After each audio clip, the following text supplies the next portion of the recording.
অচেনা তোমার ছায়া পর্ব ১ রাত গভীর। ঢাকার একটা ছোট ফ্ল্যাটে জানালার পাশে দাঁড়িয়ে আরিয়া চাঁদের দিকে তাকিয়ে আছে। চাঁদটা আজ যেন তার দিকে হাসছে না, বরং কাঁদছে। তার চোখে জল, কিন্তু কাঁদতে পারছে না, কারণ কান্না তো অনেক আগেই শুকিয়ে গেছে। আর কতদিন এভাবে একা থাকবো মা, মনে মনে বলল আরিয়া। তার মা মারা গেছে ৭ বছর আগে, ক্যান্সার। বাবা আরও আগে, দুর্ঘটনায়। তখন আরিয়ার বয়স মাত্র ১২। এতিম হয়ে গিয়েছিল সে। চাচা চাচির কাছে থেকেছে কয়েক বছর, কিন্তু সেখানেও অবহেলা। তোর জন্য আমরা কত কষ্ট করব। এই কথা শুনে শুনে আরিয়া নিজেকে লুকিয়ে রাখতে শিখেছে। আজ তার বয়স ২৪।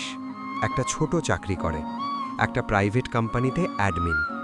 স্যালারি কম, কিন্তু নিজের ফ্ল্যাট ভাড়া নিয়েছে। একা থাকতে পছন্দ করে, কারণ মানুষের কাছে গেলে আবার কষ্ট পায়। হঠাৎ ফোনটা বেজে উঠল। অজানা নম্বর।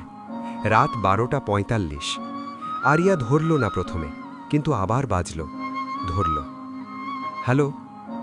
ওপাশ থেকে কোনো কথা নেই, শুধু নিঃশ্বাসের শব্দ। আরিয়ার বুকটা কেঁপে উঠল। কে?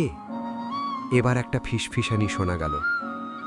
আরিয়া, তুমি কি আমাকে ভুলে গেছ? আরিয়ার হাত কাঁপতে লাগল। ফোনটা কেটে দিল সে, কিন্তু হার্টবিট থামছে না। কে এটা? কিভাবে তার নাম জানে? পরের দিন অফিসে গেল। কাজ করতে করতে মনটা অন্যদিকে। লাঞ্চ টাইমে তার বেস্ট ফ্রেন্ড রিয়া এসে বসল। কি হয়েছে আরিয়া, মুখটা এমন কেন? কিছু না, রাতে একটা অদ্ভুত কল এসেছিল। কি বলল? আমার নাম ধরে ডাকল, বলল তুমি কি আমাকে ভুলে গেছ? আরে বাবা, স্টকার নাকি? পুলিশে যা। না রিয়া, ওর গলা যেন চেনা লাগলো, কিন্তু মনে করতে পারছি না। বিকেলে বাসায় ফিরে আরিয়া তার পুরনো অ্যালবাম খুলল। মায়ের ছবি দেখতে দেখতে চোখ ভিজে এলো। একটা ছবিতে মা আর একটা ছেলে। ছেলেটার মুখ অস্পষ্ট, কিন্তু চোখ দুটো খুব চেনা লাগছে। এ কে? আরিয়া ভাবল। মা কখনো বলেনি। রাতে আবার ফোন, একই নম্বর। এবার ধরল। কে তুমি? ওপাশ থেকে, আমি তোমার ছায়া আরিয়া, যাকে তুমি কখনো দেখনি, কিন্তু যে সব সময় তোমার সাথে ছিল। আরিয়া চিৎকার করে উঠল, থামো! কে তুমি? কেন আমাকে এভাবে কষ্ট দিচ্ছ? কারণ তুমি আমাকে ছেড়ে চলে গিয়েছিলে। আমি তোমার জন্য অপেক্ষা করেছি ১৫ বছর। ফোন কেটে গেল। আরিয়া কাঁদতে লাগল। তার মনে হচ্ছে এটা তার অতীতের কোনো অংশ, কোনো ভুলে যাওয়া মানুষ। পরের সপ্তাহে অফিসে একটা নতুন কলিগ এলো। নাম রাহাত। হ্যান্ডসাম, শান্ত, কিন্তু চোখে একটা দুঃখ। আরিয়ার দিকে তাকালেই যেন চেনা চেনা লাগে। প্রথম দিন লিফটে একা। রাহাত বলল, হাই, আমি রাহাত, নতুন জয়েন করলাম। আরিয়া হাসল। আরিয়া, ওয়েলকাম। কিন্তু রাহাতের চোখ দেখে আরিয়ার বুক কেঁপে উঠল। ওই চোখ, ঠিক ওই ফোনের গলার মতো। সন্ধ্যায় রাহাত বলল, আরিয়া, তোমার সাথে একটু কথা বলতে চাই, কফি খাবে? আরিয়া রাজি হল। কফি শপে বসে রাহাত বলল, তুমি কি কখনো মনে করো কেউ তোমাকে অনেক দিন ধরে দেখছে? আরিয়া চমকে উঠল। কি বলছো? রাহাত হাসল, কিন্তু হাসিতে দুঃখ। আমি তোমার ছায়া হতে চাই আরিয়া, কিন্তু আমি অচেনা, তুমি আমাকে চিনবে না। আরিয়ার চোখে জল এলো। তুমি তুমি কি সেই কলের লোক? রাহাত মাথা নাড়ল। হ্যাঁ, আমি তোমাকে খুঁজে পেয়েছি অনেক বছর পর। কেন? কি চাও তুমি? চাই তোমার কাছে আমার অতীত ফিরিয়ে দিতে, কারণ আমরা একসময় খুব কাছের ছিলাম। তুমি ভুলে গেছ, কিন্তু আমি ভুলিনি। আরিয়া উঠে দাঁড়ালো। আমি জানি না তুমি কে, দয়া করে আমাকে একা ছেড়ে দাও। সে চলে গেল, কিন্তু রাহাতের চোখে জল। আরিয়া বাসায় ফিরে দরজা বন্ধ করে সোফায় ধপ করে বসে পড়ল। তার হাত পা ঠান্ডা। মাথার ভিতরে রাহাতের কথাগুলো ঘুরপাক খাচ্ছে। আমি তোমার ছায়া। আমরা একসময় খুব কাছের ছিলাম। তুমি ভুলে গেছো। কি মানে এসব? কেন তার গলায় এত চেনা লাগছে? আর সেই চোখ যেন মায়ের সেই পুরনো ছবির ছেলেটার চোখের সাথে মিলে যাচ্ছে। কিন্তু মা তো কখনো কোনো ভাইয়ের কথা বলেনি। বাবা মায়ের একমাত্র সন্তান ছিল আরিয়া। তাহলে এই রাহাত কে? সে উঠে গিয়ে আবার অ্যালবামটা খুলল। সেই ছবিটা বের করল। মা আর ছেলে। ছবিটা পুরনো, 2008 সালের। পেছনে লেখা আছে, আমার ছোট্ট রাহাত, তোমার জন্য অপেক্ষা করছি। আরিয়ার হাত কেঁপে উঠল। রাহাত? সে ফিসফিস করে বলল। ছবির ছেলেটা ছোট, বয়স 5-6 বছরের মতো, কিন্তু চোখ দুটো একদম রাহাতের মতো, গভীর, দুঃখী, কিন্তু ভালোবাসায় ভরা। এটা কি সম্ভব? আমার কোনো ভাই ছিল? আরিয়ার মনে হাজার প্রশ্ন। মা কেন কখনো বলেনি? বাবা কেন লুকিয়ে রেখেছিলেন? আর যদি ভাই হয়, তাহলে সে এত বছর পর কেন এসেছে? কেন ফোন করে বলছে, তুমি আমাকে ছেড়ে চলে গিয়েছিলে? আরিয়া ফোনটা তুলে নিল। রাহাতের নাম্বার সেভ করেনি, কিন্তু অজানা নাম্বারটা মনে আছে। সে মেসেজ করল, তুমি কে? সত্যি করে বলো, আমি আর সহ্য করতে পারছি না। কয়েক মিনিট পর রিপ্লাই এলো, আমি তোমার অতীত। কাল সকাল 10টায় ধানমন্ডি লেকের পাশে, সেই বেঞ্চে যেখানে তুমি ছোটবেলায় মায়ের সাথে বসতে। আমি অপেক্ষা করব, আসবে? আরিয়ার বুক ধরভর করতে লাগল। ধানমন্ডি লেক? হ্যাঁ, ছোটবেলায় মা প্রায়ই নিয়ে যেত। সেখানে একটা বেঞ্চ ছিল, যেখানে মা বলতেন, এখানে বসে থাকলে মনে হয় সব কষ্ট ভুলে যায়। কিন্তু রাহাত কিভাবে জানল? এটা কি ফাঁদ নাকি সত্যি? রাতে ঘুম আসছে না। আরিয়া বিছানায় শুয়ে ছাদের দিকে তাকিয়ে আছে। হঠাৎ মনে পড়ল 12 বছর বয়সে বাবার দুর্ঘটনা, গাড়ি দুর্ঘটনা। পুলিশ বলেছিল বাবা একা ছিলেন, কিন্তু মা সে রাতে কাঁদতে কাঁদতে বলেছিলেন, তোর বাবা তোকে বাঁচাতে গিয়ে। বাঁচাতে গিয়ে? আরিয়া তখন বুঝতে পারেনি। এখন মনে হচ্ছে হয়তো আরও কিছু ছিল। পরের সকাল, আরিয়া অফিসে ছুটি নিল। মনে মনে বলল, যাই দেখি কি হয়। যদি ফাঁদ হয় তাহলে পালিয়ে আসব। ধানমন্ডি লেকে পৌঁছে সে বেঞ্চটা খুঁজল। সেই একই বেঞ্চ, এখনও আছে। সবুজ রং, কিন্তু পুরনো হয়ে গেছে। রাহাত বসে আছে, হাতে একটা পুরনো ছবির অ্যালবাম। আরিয়া কাছে গেল। এসেছ? রাহাতের গলা কাঁপছে। বলো, সব খুলে বলো, তুমি কে? রাহাত অ্যালবামটা খুলল। প্রথম পাতায় একটা ফ্যামিলি ছবি, বাবা, মা, আরিয়া ছোট, আর রাহাত আরও ছোট। আরিয়ার চোখে জল এলো। এটা এটা কিভাবে? আমি তোমার ছোট ভাই আরিয়া। বাবা মা আমাদের দুজনকে নিয়েছিলেন, কিন্তু 12 বছর আগে সেই দুর্ঘটনার রাতে। রাহাত থামল, তার চোখ লাল। বাবা আমাকে বাঁচাতে গিয়ে মারা গেলেন। আমি গাড়ি থেকে ছিটকে পড়ে অজ্ঞান হয়ে গিয়েছিলাম। হাসপাতালে নেওয়ার পর ডাক্তার বললেন, মাথায় আঘাত, মেমোরি লস। আমি কয়েক মাস কোমায় ছিলাম। যখন জ্ঞান ফিরল, মা এসে আমাকে দেখলেন, কিন্তু তুমি তখন চাচার কাছে। মা ভয় পেয়ে গেলেন, যদি তোমাকে বলেন তুমি আরও ভেঙে পড়বে। তাই মা সিদ্ধান্ত নিলেন আমাকে লুকিয়ে রাখবেন। আমি অন্য শহরে চলে গেলাম। মা বললেন, যখন সময় হবে তখন সব বলবো। কিন্তু মা মারা গেলেন। আমি তোমাকে খুঁজতে শুরু করলাম। আরিয়া কাঁদতে কাঁদতে বলল, তাহলে তাহলে তুমি আমার ভাই? সত্যি? রাহাত মাথা নাড়ল। হ্যাঁ, কিন্তু এখনও সব শেষ হয়নি। মার মৃত্যুর আগে একটা চিঠি লিখেছিলেন। সেই চিঠিতে বলা আছে, আরিয়া, যদি কোনোদিন রাহাত ফিরে আসে, তাকে বাঁচিও, কারণ আমাদের পরিবারের ওপর একটা অভিশাপ আছে। আরিয়া চমকে উঠল। অভিশাপ? রাহাত বলল, হ্যাঁ, আর সেই অভিশাপ এখন তোমার দিকে আসছে। কেউ তোমাকে মারতে চায়। আমি এসেছি তোমাকে বাঁচাতে। হঠাৎ লেকের পাশ থেকে একটা কালো গাড়ি এসে থামল। গাড়ি থেকে দুজন লোক নামল, তাদের হাতে অস্ত্র। রাহাত আরিয়ার হাত ধরে বলল, দৌড়াও, এক্ষুনি। রাহাত আরিয়ার হাত ধরে দৌড়াচ্ছে। লেকের পাশে কালো গাড়ি থেকে দুজন লোক অস্ত্র নিয়ে নেমেছে। সকালের ধানমন্ডি লেক এখনও শান্ত, কিন্তু হঠাৎই বিপদের ছায়া পড়েছে। আরিয়ার পা কাঁপছে, কিন্তু রাহাতের হাতের শক্ত আঁকড়ানোতে সে পড়ে যাচ্ছে না।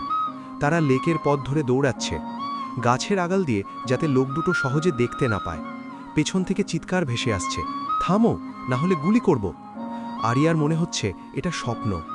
সকাল 10টা বাজে, লোকজন আছে চারপাশে, জগিং করছে, বেঞ্চে বসে গল্প করছে, কিন্তু কেউ যেন কিছু বুঝতে পারছে না, অথবা বুঝলেও ভয়ে চুপ করে আছে। রাহাত আরিয়াকে একটা গুলির মুখে টেনে নিল। গুলিটা সরু, দুপাশে পুরনো বাড়ি। তারা দৌড়াতে দৌড়াতে একটা পুরনো দোকানের পেছনে লুকালো। রাহাতের শ্বাস ভারী, কিন্তু চোখে ভয় নেই, শুধু দৃঢ়তা। আরিয়া, শোনো, আমি তোমাকে সব বলবো, কিন্তু এখন সময় নেই, ওরা আমাদের খুঁজছে। আরিয়া কাঁপা গলায় বলল, ওরা কারা? কেন আমাদের মারতে চায়? রাহাত একটা গভীর নিঃশ্বাস নিল। আমাদের পরিবারের একটা পুরনো সম্পত্তি আছে। বাবা মারার আগে একটা জমি কিনেছিলেন, যেটা এখন ঢাকার একটা বড় এলাকায় পড়ে, লাখ লাখ টাকার জমি। কিন্তু সেই জমির কাগজপত্র মার কাছে ছিল। মা মারার আগে আমাকে দিয়ে দিয়েছিলেন, বলেছিলেন এটা তোমাদের দুজনের, কিন্তু সাবধান, কেউ জানলে বিপদ হবে। আরিয়া চোখ বড় করে বলল, জমি? আমি তো কিছুই জানি না, চাচা চাচি কখনো বলেনি। কারণ তারা জানে না, মা লুকিয়ে রেখেছিলেন। কিন্তু কয়েক মাস আগে একটা লোক আমার কাছে এসেছিল, নাম শাহজাহান।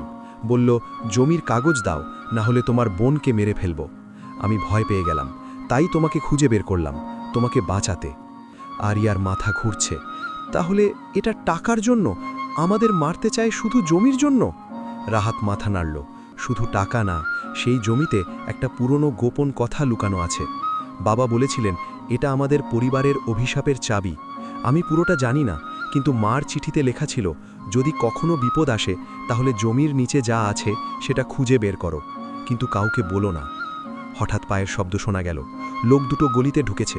একজন বলল, ওরা এদিকে এসেছে, খুঁজে বের করো। রাহাত আরিয়ার মুখ চেপে ধরল, যাতে শব্দ না হয়। তারা দুজনে একদম চুপ করে রইল। লোক দুটো কাছে এলো, কিন্তু দোকানের পেছনে দেখতে পেল না। তারা চলে গেল। রাহাত ফিসফিস করে বলল, আমরা এখান থেকে বেরোতে হবে।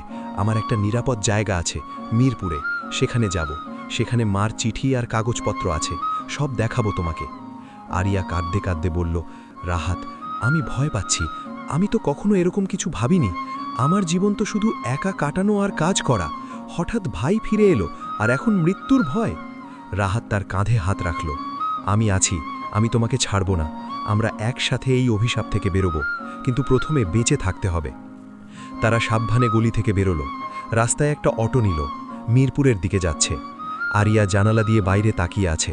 তার মনে হচ্ছে তার জীবনটা আর আগের মতো নেই। একটা অচেনা ছায়া এসে তার সব কিছু বদলে দিয়েছে। পথে রাহাত বলল, আরিয়া, আমি জানি তুমি আমাকে বিশ্বাস করতে পারোনি এখনো পুরোপুরি, কিন্তু বিশ্বাস করো, আমি তোমার জন্যই ফিরে এসেছি। ছোটবেলায় আমরা একসাথে খেলতাম, তুমি আমাকে ছোট্ট রাহু বলে ডাকতে, মনে আছে? আরিয়া চোখ বন্ধ করল। হঠাৎ একটা ছবি ভেসে উঠল। ছোট্ট আরিয়া আর আরও ছোট্ট একটা ছেলে লেকের পাশে খেলছে। ছেলেটা হাসছে, দিদি, আমাকে ধরো। আরিয়ার চোখ থেকে জল গড়িয়ে পড়ল। হ্যাঁ, মনে পড়ছে, খুব অস্পষ্ট, কিন্তু মনে পড়ছে। তুমি তুমি সত্যি আমার ভাই? রাহাত হাসল, প্রথমবার সত্যিকারের হাসি।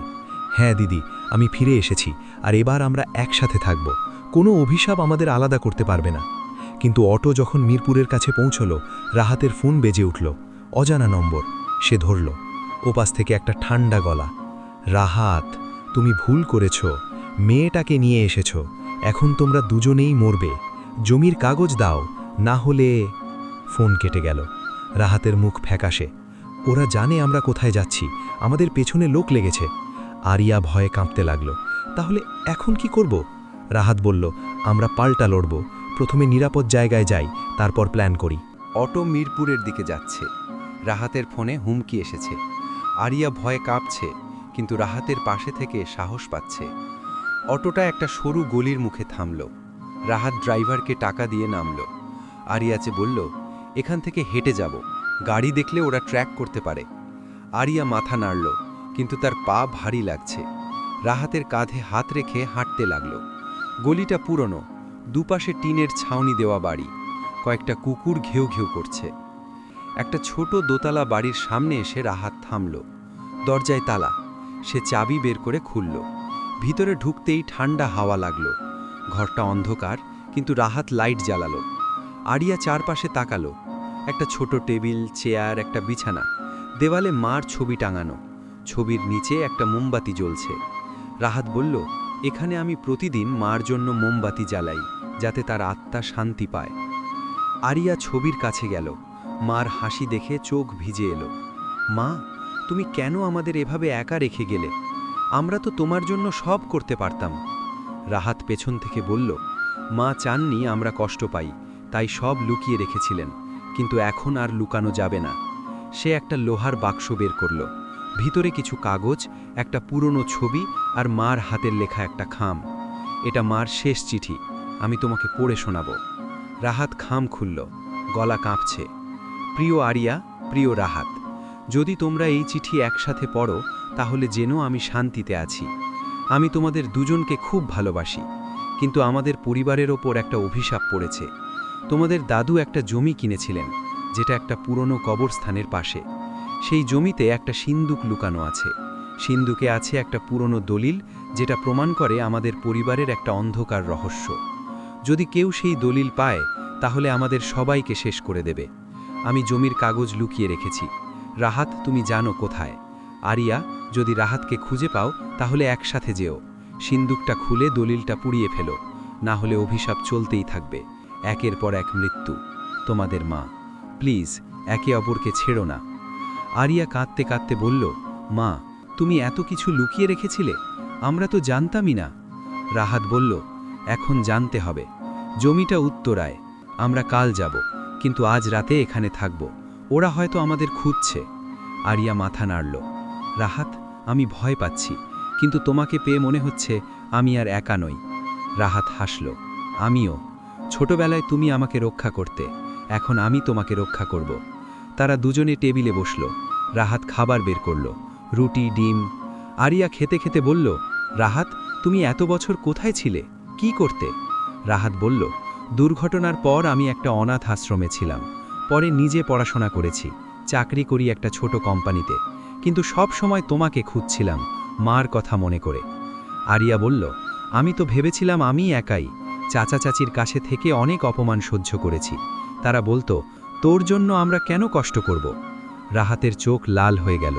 আর কখনো একা থাকতে হবে না, আমরা একসাথে থাকব। হঠাৎ বাইরে পায়ের শব্দ। রাহাত উঠে জানালা দিয়ে দেখল, ওরা ওরা এসে পড়েছে, কালো গাড়ি। আরিয়া ভয়ে উঠে দাঁড়ালো। এখন কি করব? রাহাত বলল, পেছনের দরজা দিয়ে পালাবো, কিন্তু কাগজগুলো নিয়ে যেতে হবে। সে বাক্স থেকে সব কাগজ নিল। আরিয়ার হাত ধরে পেছনের দরজা খুলল, কিন্তু বাইরে আরেকজন লোক দাঁড়িয়ে। লোকটা হাসল, পালাবে কোথায়? জমির কাগজ দাও, না হলে আজই শেষ। রাহাত আরিয়াকে পেছনে ঠেলে দিল, দৌড়াও, আমি আটকাই।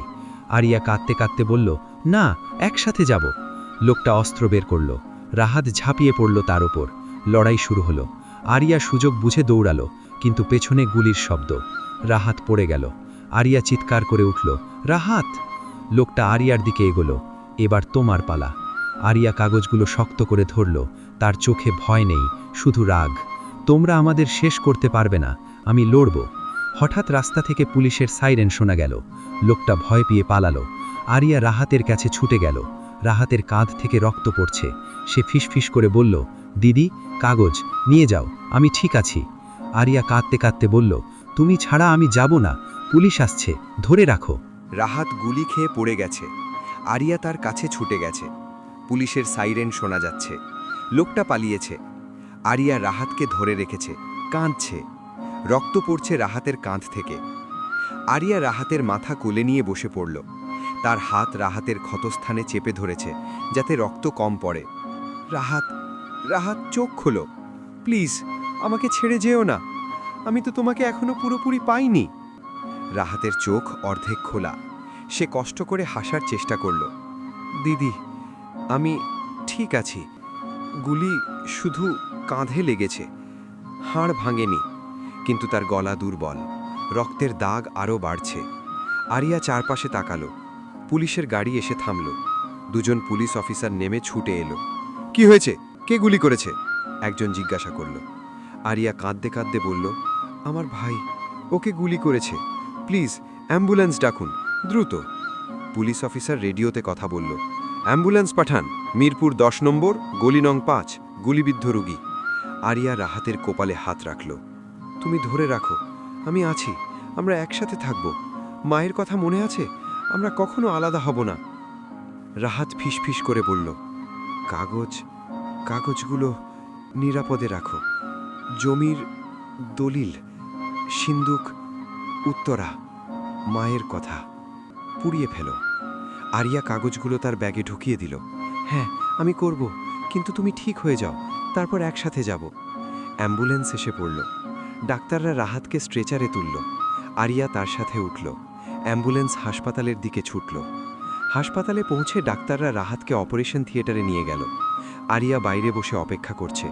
তার হাতে রক্ত লেগে আছে, চোখে জল। মনে হচ্ছে জীবনটা যেন একটা দুঃস্বপ্ন। কয়েক ঘন্টা আগেও সে একা ছিল, এখন ভাই ফিরে এসেছে, কিন্তু বিপদের মধ্যে। পুলিশ এসে জিজ্ঞাসাবাদ করল। আরিয়া সব বলল, অজানা লোকেরা, জমির কথা, মায়ের চিঠি। পুলিশ বলল, আমরা তদন্ত করব, কিন্তু আপনি সাবধানে থাকুন, ওরা আবার আসতে পারে। কয়েক ঘন্টা পর ডাক্তার বেরিয়ে এলো। আপনার ভাই ঠিক আছে, গুলি কাঁধ দিয়ে বেরিয়ে গেছে, হাড়ে লাগেনি। রক্তক্ষরণ হয়েছে, কিন্তু আমরা সামলে নিয়েছি। কয়েকদিন হাসপাতালে থাকবে। আরিয়া স্বস্তির নিঃশ্বাস ফেলল। ধন্যবাদ ডাক্তার। সে রাহাতের ওয়ার্ডে গেল। রাহাত চোখ খুলে আছে, দুর্বল হাসি। দিদি, আমি বলেছিলাম না ঠিক হয়ে যাব? আরিয়া তার হাত ধরল। তুমি আমাকে ভয় দেখিয়েছিলে, আর কখনো এরকম করো না। রাহাত বলল, এখন আমরা নিরাপদ, পুলিশ আছে, কিন্তু অভিশাপটা এখনো শেষ হয়নি। কাল যদি আমি ডিসচার্জ পাই, তাহলে উত্তরায় যাব, সিন্দুক খুঁজব, দলিল পুড়িয়ে ফেলব, তারপর আমরা নতুন করে শুরু করব। আরিয়া মাথা নাড়ল। হ্যাঁ, আমরা একসাথে, আর কোনো ছায়া আমাদের আলাদা করতে পারবে না। কিন্তু রাতে যখন আরিয়া হাসপাতালের করিডোরে বসে আছে, তার ফোনে একটা মেসেজ এলো, অজানা নম্বর। তোমরা বেঁচে গেছো আজ, কিন্তু অভিশাপ শেষ হয়নি। জমির নিচে যা আছে সেটা তোমাদের ধ্বংস করবে, আমরা আসছি। আরিয়া ফোনটা শক্ত করে ধরল। তার চোখে ভয় নেই, শুধু দৃঢ়তা। আসো, আমরা লড়ব।